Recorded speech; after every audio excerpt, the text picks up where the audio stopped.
옆 사람들과 인사하시도록 하겠습니다. 참 잘 오셨습니다. 네. 날씨가 일교차가 자꾸 벌어지다 보니까 감기가 또 찾아오기도 하고 또 김장을 또 준비해야만 하는 때가 오다 보니까 또 마음이 급해지기도 하고 또 벌써 한 해가 다 가는가 보다. 추수감사를 우리가 이제 앞두고 있는데 또 개인적으로도 올해 목표한 것들에 대한 결실을 또 계수할 때가 오고 또 교회적으로도 영적 사명의 열매에 대해서 또 계수해야만 되는 그런 시절이 온 것 같아요. 오늘은 임마누엘 교회가 교회적 가치를 높이기 위해서 영적 쇄신을 목표로 달려온 한 해였거든요. 여러 가지 주제를 가지고 강단을 통해서 여러분의 삶이 쇄신되도록 혁명적 결단으로 가지 않으면 절대 우리의 삶은 바꿔지지가 않습니다. 해도 되고 안 해도 되고 해도 그만 안 해도 그만 그런 각오와 결단으로는 혁명이라는 단어를 사용하지 않죠. 혁명은 성공하면 문제가 없지만 실패하면 감옥에 가고 또 사형 언도를 받을 수도 있는 그런 일 아니겠어요? 더더욱 우리는 몇 년째부터 이런 교회를 세우기 위한 거리를 가지고 오던 중에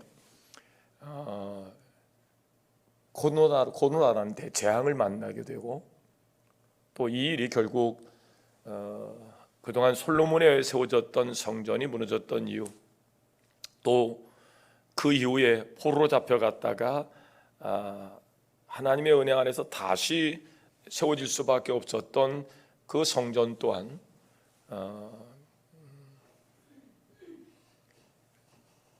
결국에는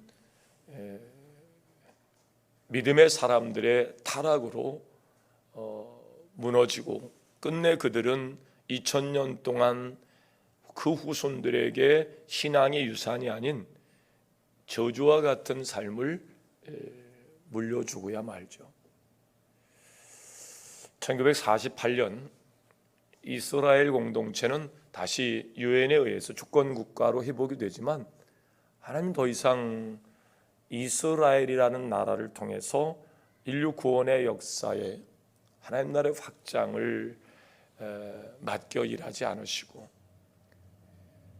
예수를 통해서 새로운 구원 프로젝트를 세우셨고 바울을 통해서 이방 선교의 첫 걸음을 떼시더니 심지어는 대한민국을 통해서도 인류 역사에 대한민국이 하나님에 의하여 붙잡혀 사용된다. 이거는 누구도 꿈을 꿔본 적이 없었던 일이거든요. 그런데 하나님이 보내신 성령을 통해서 교회가 세워지고 그 교회가 유럽으로 돌아가더니 천년의 역사를 채 못 채우고 그리 또 타락과 변질로 무너져요. 그때 일어난 일이 흑사병이었습니다. 대재앙이었죠. 너나 없이 이웃집, 앞집, 뒷집 전부 다 크리스찬들이었으니까요. 그런데 그들은 하나님을 신뢰하지 않았어요. 그들의 지도자들은 이미 하나님 없이 사는 일에 익숙했어요. 심지어는 성경에도 없는 내용을 하나님 말씀처럼 가르쳤습니다. 가드에서 신적 의미를 하나 더 붙이면 애를 붙이면 골드가 되거든요. 르호보암과 여로보암 때 결국 가치 차이는 가드냐 골드냐. 10개 지파가 나가서 세운 나라는 금송아지를 만들어 놓고 이게 우리에게 복을 주는 신이라고 신학적 의미를 가짜 선자를 통해서 부여하고 잘못된 신앙을 통해서 얼룩의 역사를 반복해서 쓰다가 끝내 19명의 악한 왕들을 통해서 지질이 고생하다가 그들은 이방 나라에 의해서 그냥 없어지고 말아요. 공중분해되고 말아요. 역사를 주관하신 하나님에 의하여 구원 프로젝트의 아브라함을 통해서 그렇게 시작된 이스라엘을 통해서 바벨탑 사건 이후에 열방으로 흩어졌던 그들의 구원 역사는 거기서 끝나는 듯 했어요.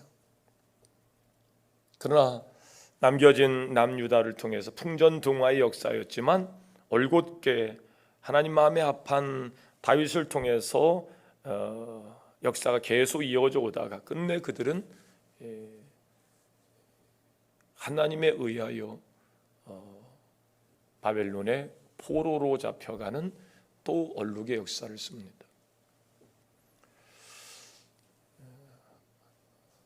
고레스가 하나님의 감동으로 그들을 다시 본국으로 송환했고 다시 성전을 세워가지만 그들은 하나님 마음에 합한 자의 삶으로 돌이켜내질 못해요.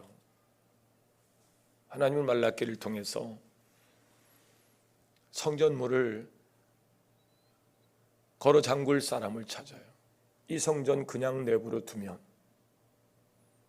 하나님의 초소인 성전, 하나님이 임재하셔서 그들의 제사 가운데 그들의 죄의 문제를 해결하고 그들에게 원래 하나님께서 창조했던 하나님의 형상을 회복시키고 그를 통해서 만물이 아름다운 소산물을 내며 행복동산, 기쁨동산을 회복하는 것이 하나님의 1차 구원의 역사의 뜻이었는데 그들은 그런 하나님의 뜻을 받아들이지 않고 터지죠. 하나님 끝내 그들의 제사를 받지 않으세요.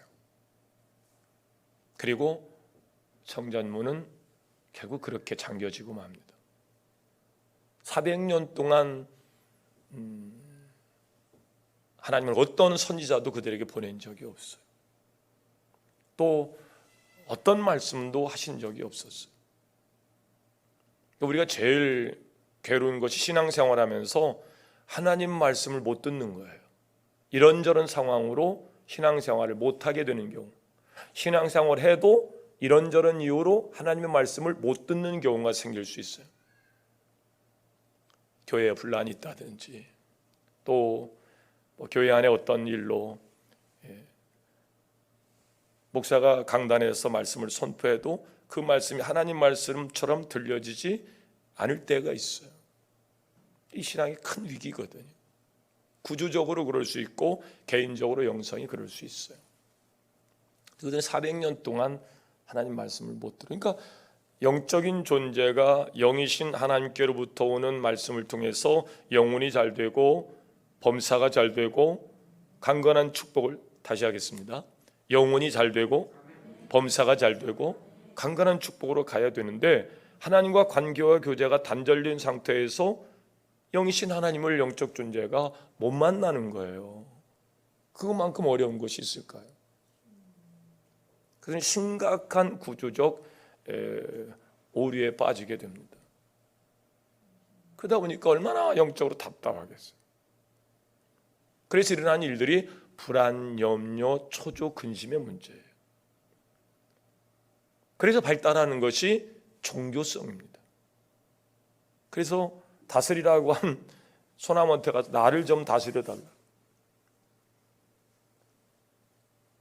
충만해야 할 것들의 권세가 자기에게 있는데 어디 뭐 그런 방법이 없나. 그래서 귀신을 섬기고 무당을 쫓아가서 그런 방법을 묻고 그러는 거예요. 하나님 품 안에서 복을 누려야 할 하나님의 백성이 가서 지금 사단 마귀를 섬기고 그러고 의지하니 얼마나 기가 막힌 일이겠어요. 그들은 자구책으로 회당 안에서 성경을 읽어보기도 하고 또 말씀을 강론하면서 애를 써봤지만 400년 동안 그들은 정말 어려운 시절을 겪어요. 그런 그들에게 요한복음 3장 16절입니다. 하나님은 세상을 이처럼 사랑하셔서 독생자를 보내셨고 그를 믿는 자는 멸망치 않고 영생을 얻게 되는 줄로 믿습니다. 이 하나님의 구원 프로젝트 두 번째, 예수를 통한 인류 구원의 역사를 시작하신 거예요. 예수가 이 땅에 오신 겁니다. 그리고 하나님이 설계하신 설계도대로 말씀하세요. 내 교회를 세울 것이다. 어디 위에? 베드로의 신앙 고백이에요. 베드로의 신앙 고백이 뭐예요? 예수가 우리의 통치자 그리스도요, 우리의 통치자인 예수는 하나님의 아들이요, 그분은 내 죄의 문제를 위해서 십자가를 지시고 그 피로 내 죄를 씻으시고 나를 의롭게 하셔서 걸어가신 주님의 몸이 되게 하시고, 나를 위해 죽으신 그분은 교회의 머리가 되시고 그 교회는 내 교회, 주님의 교회가 되게 하고, 이 말씀에 교회가 세워지게 되는데요, 하나님의 말씀에 의하여 그들이 부활하신 주님의 말씀을 듣고 예루살렘을 떠나지 아니하고 주님이 말씀하신 대로 성령 받기로 해서 전혀 힘쓰다가 성령이 그들에게 임하면서 자기들의 말하고 싶은 대로 자기들의 생각대로 움직이는 것이 아니고 성령이 말하게 하심을 따라, 성령이 일하게 하심을 따라 성령의 충만함을 받고 그들의 통치자가 되신 그리스도, 머리신 그리스도의 명령에 따라서 움직이는 교회가 세워진 줄로 믿습니다. 그 교회의 특징은 사도행전 나와 있는 말씀처럼 자기 것을 자기 것이라 주장하지 않아. 왜? 나의 주인은 주님이기 때문에. 모든 것이 주님께로부터 왔으니 주를 위하여 지체들이 서로 협력해서 하나님 나라의 확장을 이루어가는 거예요. 네 것 내 것이 없어요. 서로 물건을 통용하는 거예요. 자기 주관으로는 내 것을 먼저 챙겨야 됐어요. 만나가 내리던, 하나님에 의해서 만나가 직접 내리던 시대에도 인간의 죄성은요, 하나님이 하지 말라는 만나를 이틀분을 갖다 항아리에다 감춰놓고 자기 것을 주장했어요. 그때 만나는 썩어버립니다.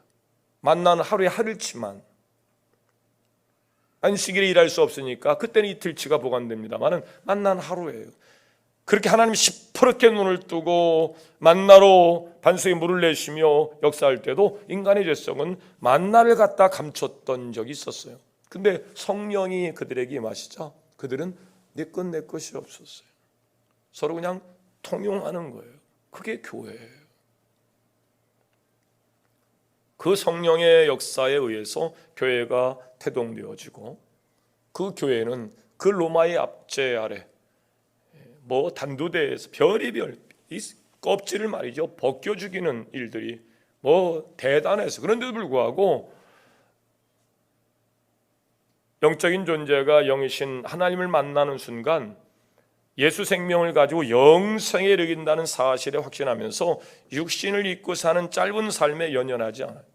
어차피 죽을 거, 죽는 것 가지고 사람이 연연하고 그래. 순교를 두려워하지 아니하고 복음의 확장을 위해서 그들이 일하는데, 그 주머니에가 무슨 의미가 있어요? 그러니까 완전히 삶의 가치가 달라진 거예요. 옛날엔 왜? 나밖에 없으니까요. 내가 영적 존재라는 것도 몰랐고 모르니까 영이신 하나님을 볼 수도 없었어요. 그냥 하나님 말씀을 연구하고 공부하던 사람들도 다 그랬어요. 심지어는 바울도 율법에 대해서 최고의 지식을 가지고 있었지만 하나님을 만날 수 없었던, 구지적 오류에 빠져있던 그를 하나님께 다메섹도상에서 그를 만나 그를 거꾸로 들이잖아요. 그 순간 바울은 사도의 반열에 자기가 서서 어떤 사도도 할 수 없는 일들을 해내요. 그리고 끝내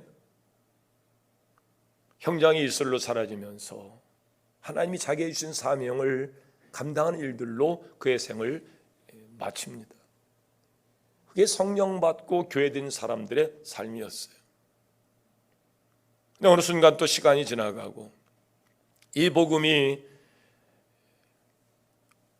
인간의 죄성에 의해서 묻혀버리고, 그래서 흑사병에 의해서 교회된 사명을 감당해야 할 그들이 무너지자 하나님은 흑사병으로 그들을 치십니다. 솔로몬이 성전을 건축할 때 낙성식 때 하나님께서 성전과 하나님과 그 백성과의 관계를 말씀하실 때 이미 정해놓으신 말씀이에요.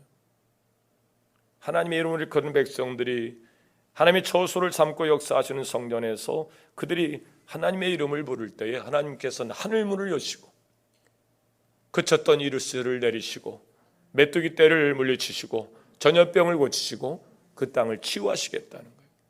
회복시키겠다는 거예요. 그럼 반대로 생각하면 하나님이 처소로 임재하여 계신 그 성전에 하나님의 이름을 일컫는 백성들이 잘못 살면 하나님께서 하늘문을 닫아버리시겠다는 거예요. 전염병으로 이 땅을 치시겠다는 거예요. 흑사병으로 수많은 사람이 죽어갈 때 그들은 회개를 바로 하지 못했어요. 기술적 회개로 우리가 어떤 어려움이 오면 아이고 그리고 머리를 숙입니다. 그리고 살짝 옆 사람을 보고 저 사람 때문에 우리가 내 고통을 당하는 거예요. 이게 사단으로부터 온 문화예요. 어떤 어려움이 오면 책임을 전가하는 겁니다. 저것 때문에 그래, 저 사람 때문에 그래. 이 사단으로부터 온 코로나가 꼭 그래요. 코로나가 우리가 처음 들어왔을 때 얼마나 책임 전가의 프레임으로 누구 때문에 그렇다고 누구 때문에 그렇다고 뭐 누구 때문에 그렇다고 이제는 뭐 너나 없이 내가 걸리니까 그 말이 쑥 돌아가 버렸어요. 내가 걸리고 보니까 저놈 때문에 그렇다고 어이씨 나도 걸렸어. 그렇죠. 나도 얻어 걸린 건데 내가 희생양이 돼 보니까 그 희생양이 된 사람들의 마음을 이제서 알게 되는 거예요. 근데 이게 묘한 놈이 코로나가 희생양 찾기로 끝. 알베르 까미의 이 전염병에 관한 이해가 바로 그런 거예요. 전염병이 막 생기면 이게 사람들 극단적인 어떤 공포와 어려움을 주고 그 다음 단계가 희생양 찾기예요. 예. 근데 이게 사단으로부터 온 것이기 때문에 그래요. 이제는 그런 위험적인 상황 속에서도 역사를 주관하신 하나님의 역사 속에서 우리가 영적 눈을 뜨고 바라보니 이제 우리는 하나님의 역사 안에서 이 코로나를 통해서 우리 주시는 메시지를 강하게 받고 우리가 돌이켜 하나님의 이름을 큰 백성들이 종교성만 가지고 무너지는 그 백성으로 살지 아니하고 신앙의 혁신을 통해서 공동체가 혁명을 이루면 하나님께서 하늘문을 여시고 고쳐주실 줄로 믿습니다. 이 땅을 반드시 치유하실 줄로 믿습니다. 세상의 모든 방법이 다 있는 줄 알고 역사를 주관하시는 하나님이신데 심지어는 예배를 폐하고 괴물을 거르지 않고 자기들이 해결해 보겠다는 거예요. 너희들이 해결할 수 있는 문제가 아니라는 거예요. 그런데 결국에는 끝내 두 손 들고 코로나와 함께 사는 수밖에 없지 이게 세상이 내는 답입니다. 그러나 우리는 답이 있습니다. 하나님께서 역사하시면 닫혀진 하늘문이 열려지고 하나님께서 역사하시면 전염병은 떠나가게 될 줄로 믿습니다. 굉장히 원시적이고 굉장히 비합리적인 이해 같지만 아니에요. 역사는 하나님이 주관하시는 것이 맞습니다. 이 사실을 우리가 인정하고 하나님 앞에서 정말 돌이켜서 혁명적 결단으로 신앙 혁신을 이루지 않으면 우리가 그 구원의 책임이 우리에게 있는데 그 책임을 감당할 만한 교회가 바로 세워지지 않으면 다 망합니다. 그래서 오늘 그 혁명적 결단에 오늘은 6번째 주제로 벌써 한 해가 이제 거의 지나가게 되는데 한 주를 가지고 우리가 3시간을 함께 말씀을 나누었어요. 오늘 6번째 주제로 따라합시다. 서로 짐을 나누어지자. 서로 짐을 나누어지는 지체의식에 관한 이야기를 우리가 지난 주간에 함께 말씀을 나눴고요. 이제는 서로 짐을 나누어지는 사람으로 교회적 사명을 감당해야 되는데 여러분 교회라는 것은 다양하게 하나님께서 교회를 통해서 역사하세요. 이 그릇도 제가 컵을 적절하게 컵의 크기가 큽니다. 여기에 일본 요리 찍어 먹는 양념장을 담아놓은 접시 형태를 갖다 놓으면 그거 어떻게 먹겠어요?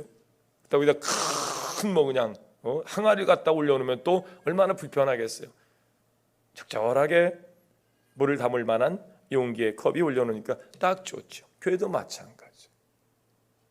작은 교회는 작은 교회도 하나님이 그 교회를 통해서 역사하시고 또 작은 교회가 채 못하는 일들은 하나님은 또 큰 교회를 통해서 또 사명을 감당하게 하시고 그러니까 작은 교회만 또 그렇다고 그래서 우리는 뭐 양보다는 질이 좋아, 우리 교회가 하나님이 역사하셔, 다 큰 교회들은 다 소용없어, 그것도 잘못된 거예요. 또 그렇다고 그래서 큰 교회만 또 하나님 역사하시고 작은 교회 하나님 역사하지 않느냐? 그렇지도 않아요.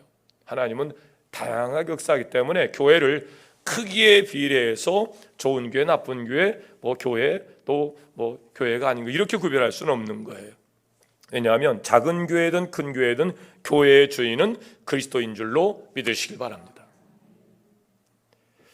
작은 교회의 주인도 하나님이시고 큰 교회의 주인도 하나님이세요. 그래서 교회가 작든 크든 간에 교회는 모두 하나님의 뜻을 추구하고 하나님이 교회에 명령하신 일을 성취하기 위하여 작은 교회든 큰 교회든 최선을 다해야 될 줄로 믿습니다.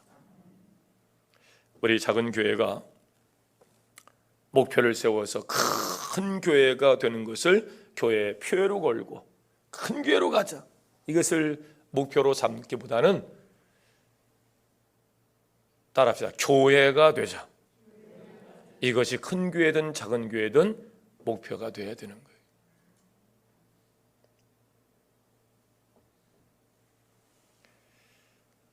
건물이 크고 시설이 좋고 어떤 조직이 뭐 광대하고 돈이 많고 그 교회 어떤 영향력 있고 다 필요합니다. 그러나 하나님의 일을 위해서 더 필요한 것들, 성도 여러분이 새벽과 밤낮을 가리지 않고 여기 오셔서 기도하시는 이유가 무엇을 먹을까, 무엇을 마실까, 이것 때문만은 아니잖아요. 교회가 소원하는 것도 큰 교회를 세워서 뭐가 불편함이 없고 또 시설 속에서 우리가 누려야 할 어떤 좋은 것들, 이것만을 위한 것이 아닌 것처럼 말이죠.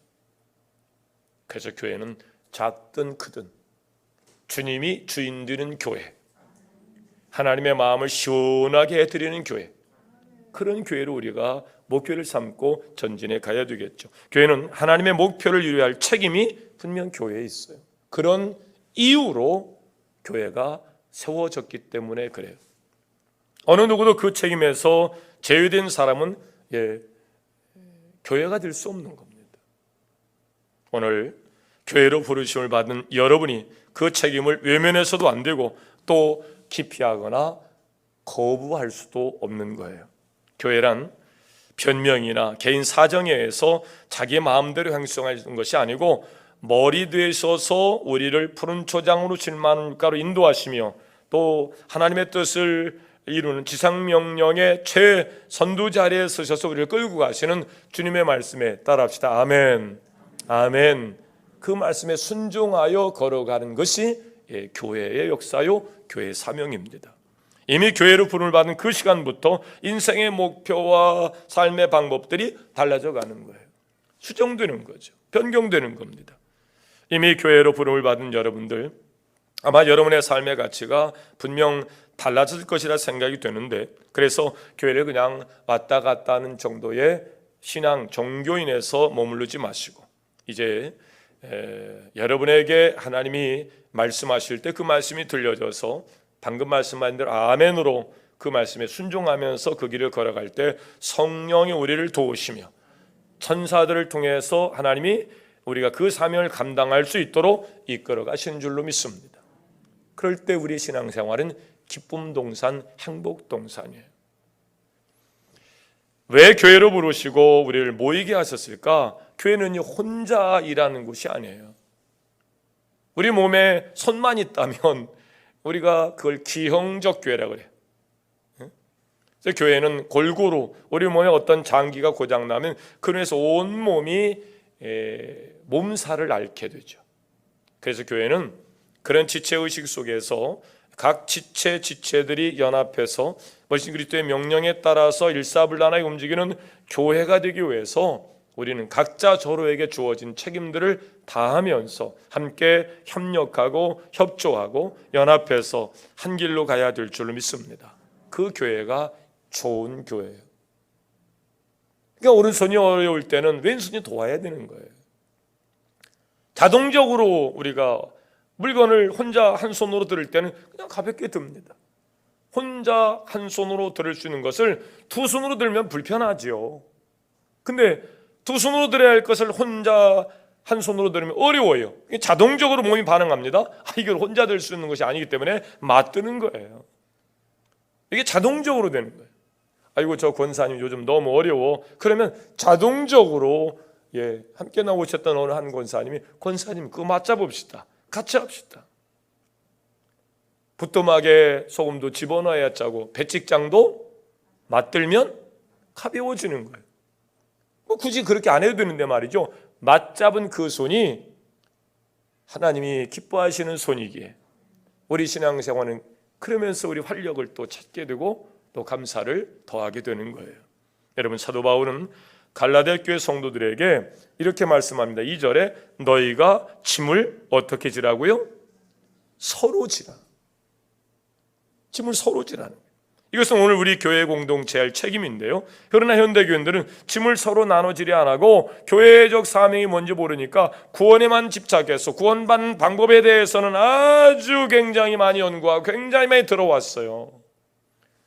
마틴 루터를 통해서 그래 돈 내고 구원받는 것이 아니고 믿음으로 얻는 구원이야.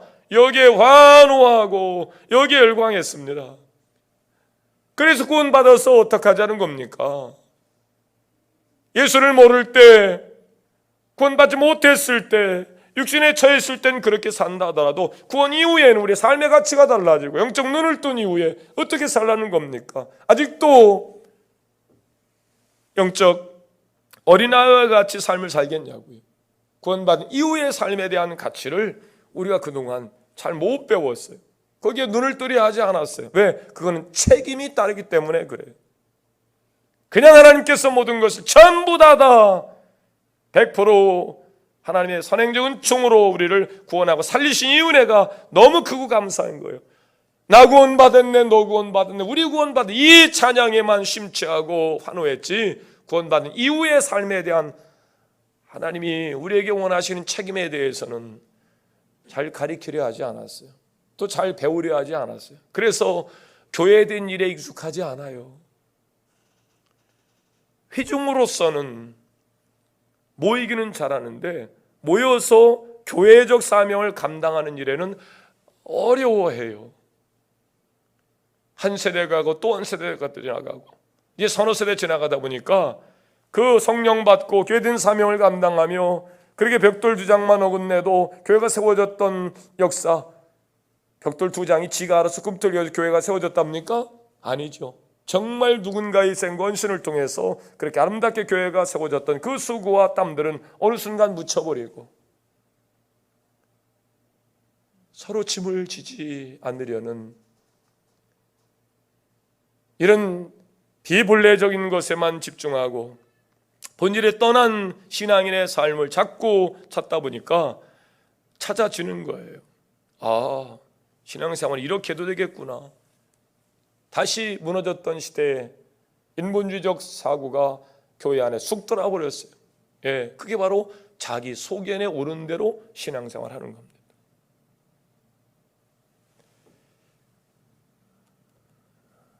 예전엔 개척교회 정말 성령의 역사하던 시대에 벽돌 2장만 놔도 서로 작정한 사람들에 의하여 교회가 세워지고 부지가 만들어지고 건물이 세워지고 봉헌 예배 지방마다 1년에 몇 개씩 교회가 세워지고 그런 적도 있었어요. 이제는 개척교회 한다 그러면 서로 지방에서도 가냈으면 좋겠는데 잘 축하를 하려 하지 않아요. 또 그렇게 세워가려 하지 않아요. 성도들 스스로도 그 짐을 맞잡고 하려 하지 않습니다. 개척교회는 이런 말이 생겨서 개척 필패, 개척하면 반드시 망한다. 이게 도대체 하나님의 주권 속에서 있을 수 없는 일들이 요즘 일어나게 되는 거예요. 지상명령 성취, 그로 인해 세워진 교회, 주님의 교회인데 주님의 교회가 음부의 권세에 무너지고 승리하지 못하고 성공하지 못하고 이런 암울한 하나님이 도대체 하늘문을 닫으시고 역사하지 않으시는 듯한 그런 일들이 요즘 우리가 사는 세상에 일어나는 거예요. 왜? 교회된 자들의 책임에 관한 문제가 심각한 구조적 오류에 빠져 있기 때문에 그래요. 교회를 다니다가 어떤 사정으로 인하여 또 그 책임을 내려놓게 되면 그냥 너무 편한 거예요. 어느 장로님이 목사님 죄송해요, 드릴 말씀은 아닌데 코로나 때문에 신앙생활을 1년 그렇게 해보니까 아이고 할만하더랴. 예, 예전에는 우리 장로님들 하루 종일 교회에서 일하셨잖아요. 예배가 오시면 8시부터 나오셔서 형편 다 살피고, 오시는 분 다 안내하고 인사하고, 또 개소 예배가 2부 3부 거듭되고, 끝나고 나서도 또 중직들 회의하고, 또 그러면 다른 사람 다 근데 장로님들 근데 예배 딱 드리고 그것도 영상으로 또 쏘고 말이죠. 그 준비할 것도 없고, 식당이 주방에 식사를 하나, 일할 것도 없고, 그냥 그러고 집에 가서 점심 먹고 그러다 보니까 너무 편하더래. 그 코로나 해볼 만하다고. 그래서 서로 웃었습니다.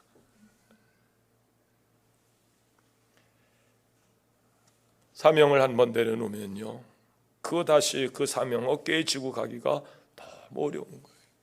왜? 성령이 식어버리는 거예요. 성령 충만함이 아니고 자기 의를 가지고 그냥 배운 방법을 가지고 익숙한 방법으로는요 교회 절대 못 세웁니다. 안 되는 걸 어떻게 해야 안 되는 거예요. 교회를 그렇게 선택하면 결국 그 교회는 교회적 사명을 감당할 수 없는데, 그 구조적 오류에 어떤 현상이 일어나냐, 주님이 머리가 되지 않아요. 주님이 안 계세요. 베드로의 신앙 고백이 없는데요, 주가 우리의 통치자라는 생각이 없는데요, 통치가 해도 아멘으로 화답이 안 되는데요, 그러니 무슨 주님과의 통치적 관계가 됩니까? 주님이 안 계신 거예요. 그 공동체 베드로의 신앙 고백이 없는 거예요. 그러니까 음부의 권세가 마음 놓고 활개치는 거예요. 교회로 세워졌다가 이리저리 싸우고 무너지고 다투고 하면서 무너진 이유가 바로 그런 겁니다.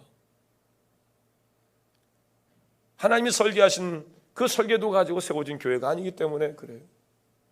수없이 교회가 이런 오류를 범하고 무너지고 없어지고, 오늘 여러분이 교회적 사명을 감당할 수 있도록 여러분의 귀가 열린 귀가 되고 여러분의 심령이 하나님 말씀이 들려질 수 있는 것은 하나님의 은혜인 것을 믿으시길 바랍니다. 요즘요 이런 설교가 반복되면요 그 교회에 못 나갑니다. 부담스러워서 못 나가요. 목사님 자꾸 그러시면 부담스러워서 이게 못 나옵니다. 아주 떳떳하게 이야기합니다. 부담스러워서 교회를 못 나오겠다. 제가 언젠가 우리가 정말 어마어마하게 매주 그냥 사람들이 등록하고 어떻게 속장을 세울 수가 없어서 그냥 간증 한번 하고 권사님 속장하셔야 되겠네요. 그리고 속회가 나눠지고 할 때가 있었어요. 근데 교회적 사명을 감당하는 일에 어떤 메시지가 선포되는데, 제가 어느 분이 교회를 떠나시겠다는 거예요. 아마 이 영상을 또 그분이 보실 수도 있을 겁니다. 제가 그랬어요. 교회 일을 하시겠다는 거면 이 교회에 남으시고 그냥 익명의 크리스찬으로 그냥 숨어서 교회를 다니시겠다 그러면 가셔도 됩니다만은 그건 우리 신자의 삶이 아니죠. 신앙적 부담을 가지셔야 됩니다. 그게 교회입니다. 끝내는 몇 가지 조항이 도저히 자기가 감당할 수 없어서 자기는 그냥 다른 교회 가서 그냥 그렇게 신앙생활 하겠다고. 근데 직분은 또 가지고 가겠다는 거죠. 이게 얼마나 잘못된 거냐. 장로면 장로의 직임을 감당하며 신앙생활을 해야 되고, 권사면 권사의 신앙생활을 감당하면서 신앙생활을 해야 되지, 일은 안 하면서 직분은 그렇게 불러달라고, 이거는요 하나님이 세워가시는 교회가 아니에요. 그러나 시대가 그분만의 문제가 아니고 요즘 우리가 자꾸 그런 시대의 유혹에 자꾸 빠져요. 예수님은 바리새인과 율법 교사들의 만남의 자리에서 이런 말씀을 하세요. 누가복음 11장 46절입니다. 이르시되 화 있을진저 너 율법 교사여, 지기 어려운 짐을 사람에게 지우고 너희는 한 손가락도 이 짐에 대지 않는도다. 짐을 지려 하지 않아요. 누군가는 해야 될 일들이 산적해 있는데도 불구하고 짐을 지려 하지 않아요. 교회가 활성화될 수가 없죠. 왜? 짐을 지려는, 작정하여 짐을 지르는 사람들이 있어야 그 사명을 감당하고 교회가 유지 운영되고 본질적 사명을 감당하면서 교회가 하나님을 기쁘시게 하는 교회가 되는데, 오늘도 우리 전사님이 교회 안에 와서 일하시는 분들 사진을 저한테 보냈어요. 제가 어머니 이제 장례를 치르고 사실 11월 1일 날 월요일 날이 우리 장인어른 추모일이에요. 이 집사람이 이제 무남동녀고, 또 그날 그래서 이제 가족들이 함께 우리 충남대학교 그 해부학 교실에서 운영하는 추모관에 우리 장인어른이 이제 시신기증 후에 거기 이제 안치되어 있는데, 이제 가서 추모하고 또 가족끼리 함께 기도하고 또 이제 혼자 계신 장모님 또 식사 함께 대접하고 이제 그렇게 시간을 갖는데, 이제 어머님 장례 치르느라고 또 맞물렸어요. 또 어머님이 아이고 상중에 추모일은 조금 미뤄도 되니까 먼저 그거 해야 되지 않냐고. 그래서 이제 장례 어저께 여러분이 정말 잘 도와주셔서 정말 은혜스럽게 장례를 잘 치렀어요. 다 끝나고 가족들 전부 다 뭐 아주 뭐 축제하듯이 말이지, 파티하듯이 다 끝나고 무덤에서 쫙 둘러서 가지고 그렇게 그냥 어떤 쇼하듯 그렇게 하고 마무리하고 올라왔는데, 이제 오늘 미룰 수 없어서 이제 우리 애들하고 또 아내하고 가서 이제 기도하고 또 어머니 모시고 식사 대접하고 또 이렇게 그러고 올라왔어요. 네.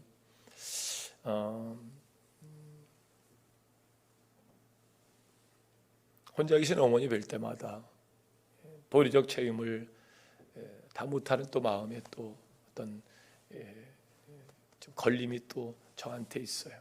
그러니까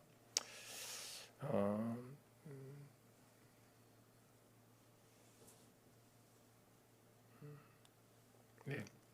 요즘 제가 자꾸 설교 원고에서 벗어난 얘기를 하다 보니까 동생이 상중에 새벽기도에 참석했다가 저한테 그런 권면을 하더라고. 어머니 얘기 너무 많이 하지 마, 형. 그러더라고. 그래서 제가 근데 자꾸 이제 자꾸 어머니 얘기를 자꾸 해서 죄송해요. 이제 다시 마음을 가다듬고 다시 원고로 가겠습니다. 주어진 짐을 지려 하지 않고 그렇게 짐을 지우려는 일들이 누군가에 의해서 교회가 아름답게 세워져 가는 그런 일들, 이런 일들. 그러니까 오늘 그렇게 시간을 보냈는데 사진 한 통이 전사님 통해서 왔어요. 그랬더니 또 뭐 이렇게 저렇게 권사님들 또 오셔서 하는데, 우리 어느 집사님 한 분이 사진이 이렇게 비쳐요. 그분이 교회 와서 낮 시간에 그 일을 거둘 만한 분이 아니거든요. 그런데 하나님의 은혜로 어느 순간 그 부부간 와가지고 뭐도 하시고 뭐도 하시고 그런 걸 보면서 어떤 때는 참 하나님이 하시는 일이 신기하다 그런 생각을 해요. 그러니까 부부간에 그런 상의하겠죠. 여보 시간 있어? 시간 있지? 우리 교회 쓰레기를 좀 채릴 것 같은데 그래요? 갑시다. 그렇게 부부간에 어떤 일들을 교회 와서 또 하시고 가시고. 그러니까 누군가는 이제 쓰레기통을 비우니까 누군가는 또 버려진 쓰레기를 치우니까 또 쓰레기통이 늘 그렇게 깨끗하잖아요. 교회 일이 다 그런 것 같아요. 서로 짐을 지는 일들. 그런데 그 짐이 무거운 짐을 견디다 못해 쓰러질 만큼 어려운 것이 아니고, 부부간에 저도 나중에 이제 목사직 내려놓고 이제 다시 또 평신도 자리에 서서 말씀을 듣는 자리에 서면 그것도 한번 해볼 만할 것 같아. 장경록 목사님이 나 대형 버스 운전면허 땄어. 그래서 왜 그랬더니 나 교회에서 맨날 목사 안 시켜주고 다녀. 은퇴하면 나 버스 운전하려고 그래. 그래서 그것도 괜찮더라고. 근데 저는 그런 생각을 해요. 어느 순간 또 제 아내와 평신도 아닌 선교사 아닌 평신도 선교사에서의 사명을 좀 감당하려고 그렇게 계획하고 준비하고 있는데 가서 섬기는 일들, 쓰레기통도 치우고 또 주보도 나눠주고 또 그런 일들을 목사로서 해보지 못했던 또 익숙하지 않았던 일들을 좀 하면서 그 짐을 좀 나눠주고 싶은 그런 마음 말이죠.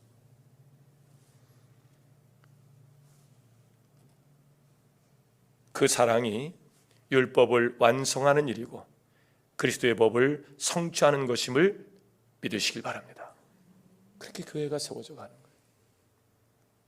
사랑은 이웃에게 악을 행하지 아니하나니 그러므로 사랑은 율법의 완성이니라. 오늘도 교회를 세우는 일에 짐을 지는 자로서 세움을 받은 여러분, 오늘도 그 짐을 함께 지시고 여러분의 자신을 살펴가면서 하나님 영광을 위하여 불려지는 소중한 이름으로 쓰임받는 여러분들일 수 있기를 주의 이름으로 축원합니다. 기도하겠습니다. 참 좋으신 하나님, 어느덧 임마누엘 교회가 하나님이 기뻐하시는 성숙한 믿음의 일꾼들로 채워지기 시작하더니 또 작정하여 섬기는 자들로 세워지더니 아름다운 향기가 임마누엘 교회에서 또 흘러넘치며 또 많은 사람들이 그 감동 속에서 또 하나의 교회의 가치를 또 기뻐하며 또 그렇게 간증하며 세워져가는 교회가 되었습니다. 연약함과 부족함은 많지만 그러나 또 작정하여 그 부족을 채우려는 사람들이 속속 세워져 가게 하여 주옵시고 그래서 하나님 기뻐하시는 교회로 온전히 세워져서 우리의 뒷모습을 지켜보는 많은 사람으로 하여금 하나님 교회를 통해서 역사하심에 감사하고 감격하며 그 영광을 하나님께 돌리는 교회 공동체가 되게 하여 주옵소서. 예수님의 이름으로 감사하며 기도하옵나이다. 아멘. 오늘 드려진 예물 봉헌하고 잠시 기도합니다. 주의 능력을 힘입어 감사함으로 헌신하는 권사회가 되게 하옵소서.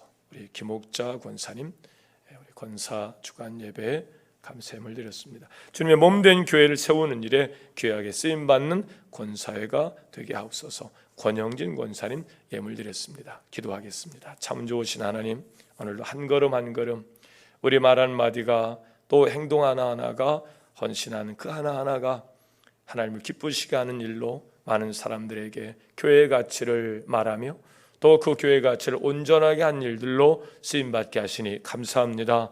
오늘 주님 몸된 교회를 세우는 일에 귀하게 쓰임받는 권사회가 되기를 위하여 또 주의 능력을 힘입어 감사함으로 헌신하는 권사회가 되기 위하여 드린 예물입니다.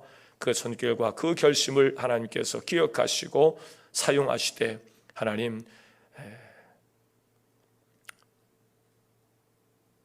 믿음의 권속들에게 주셨던 그 아름다운 이름처럼 성도라 말하시고 교회라 말하시고 하나님이 기뻐하시는 그리스도의 몸이라 붙여주셔서 그 사명을 잘 감당하시고 하나님 품에 갈 때 착하고 충성된 종아 네가 잘하였도다 칭찬받는 그 권사님들 다 되게 하여 주옵시고 우리 임마누엘교회 모든 권사님들이 그렇게 합심해서 서로 짐을 나눠주며 작정하여 함께 갈 때 우리 집사님들이 그 다음 세대 또 우리 성도님들이 그 다음 세대에 그렇게 그 가치를 높이며 아름답게 세워져가는 교회 공동체 교회가 되게 하여 주옵소서.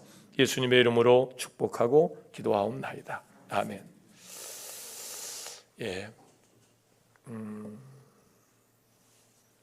여러분의 도우심 가운데 장례를 잘 치렀습니다. 우리 3세대, 4대, 4세대들이 장례를 치르고 이구동성으로 우리가 그런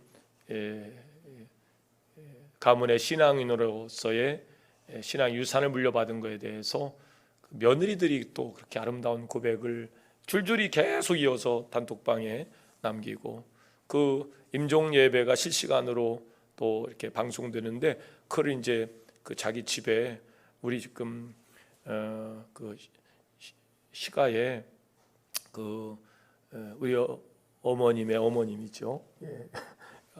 임종식 지금 하고 있는데 그 임종식 예배 실황이라고 또 이렇게 보내줘서 보게 됐대요. 근데 다들 그렇게 기뻐해 주시고 또 감동을 받고 은혜를 받으셨다는 얘기를 어머니들이 하셨다고 거기다 따뜻하게 올려놓고 가르치는 거예요. 어쨌든 어머니 마지막 가시는 길까지 여러분들이 도와주셔서 정말 은혜스러운 장례식이 잘 맞춰졌어요. 다시 한번 머리 숙여 감사의 마음을 여러분에게 전합니다. 여러분 고맙습니다. 애쓰셨습니다. 또 여러분 가정에도 또 그런 일이 생길 때 교회가 그 짐을 나눠지고 저도 힘껏 최선을 다해서 여러분 어려운 문제가 형제들과 연합해서 잘 해결되는 일에 저도 일조하도록 그렇게 하겠습니다. 감사하고요. 이제 정부에서 11월 1일부터 단계적 이제 완화를 하면서 갈 텐데 여기 여러분 또 속지 마셔야 돼요. 여러 이제 정치적 결단이기도 하고 대선을 앞두고 이제 어쨌든 여러 일들이 있습니다. 정부에서 했다고 해서 마음껏 여러분이 그렇게 할 것이 아니고 바이러스에 대한 기본 이해를 충분히 하시고 하여튼 마스크만 잘 쓰면 절대 코로나 걸릴 위험이 없어요. 절대 없어요. 그러니까 마스크 철저히 잘 쓰시고 지금 2번 주사를 맞았어도 요즘 확진자의 50%는 돌파 감염이라고 그러니까 나 2번 주사 맞았어. 그래요. 우리 함께 뭐 차 한잔 먹고 밥 먹읍세.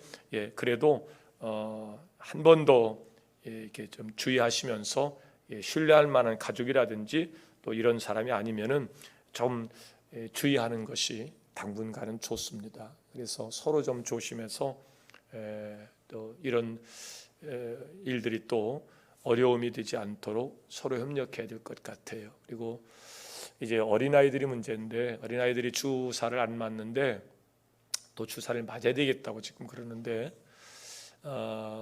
이 코로나 걸려서 어려움 당하는 것보다 주사 맞고 받는 어려움이 훨씬 더 커요. 그래서 저도 여러분에게 어떻게 하라고 결단하기가 참 어려워요.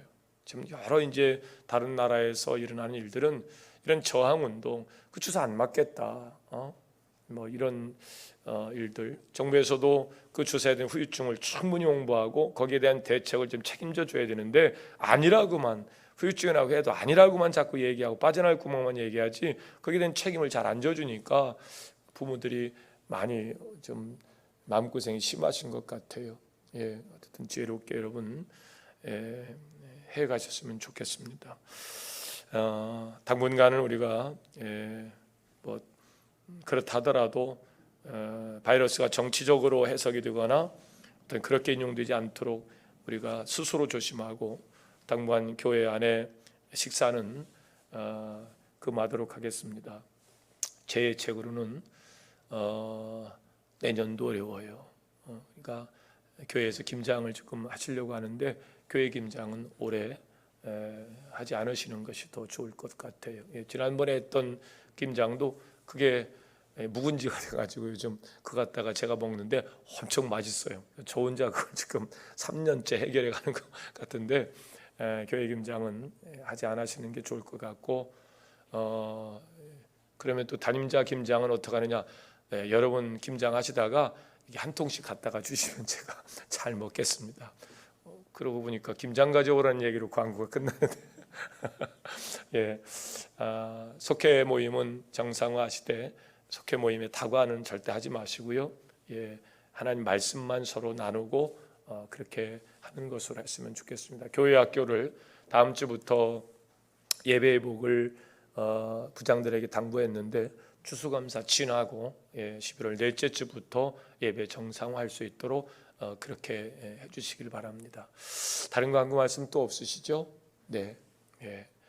다 함께 기도하실 때 오늘 하나님께서 내게 주신 감동이 있을 겁니다. 내가 일반 종교성만 가지고 불안, 염려, 초조, 근심의 문제만 해결하려고 교회에다 나오면 하나님께서 구원 이후에 그 다음 단계로 하나님께서 우리에게 맡기신 일들, 그로 인해서 우리에게 주실 복들이 거기서 끝나고 마는 거거든요. 그러니까 하나님 더 깊이 알고 교회적 사명을 감당할 수 있는 자가 되게 하옵소서. 한 3분 정도 기도하시고 편안한 마음으로 돌아갈 수 있기를 바랍니다.